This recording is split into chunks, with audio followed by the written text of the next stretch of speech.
Hi guys, திருப்பூர்லேருந்து சந்தியா. இவங்களாம் நினச்சா ரொம்ப எனக்கு சிரிப்பாக வருது, அப்புறம் பாவமாகவும் இருக்குது. அதுக்கப்புறம் என் பிள்ளைக்கு இந்த நிலமை வந்துருச்சுன்னு கத்துறது, என் புருஷன் குடிச்சு கள்ளசாரம் குடிச்சு இறந்துட்டான்னு சொல்கிறது.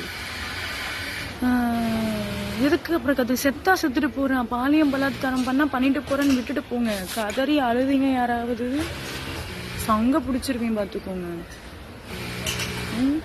யாரை வரணும்னு தீர்மானிக்க தெரியல. எதுக்கு கதறீங்க, எதுக்கு அழுவுறீங்க,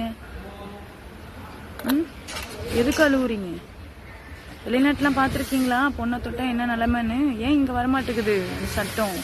அந்த சட்டத்தை கொண்டு வர அவங்கள எதுக்கு நீங்கள் தடுக்கிறீங்க? நம்ப மாட்டேங்கிறீங்க.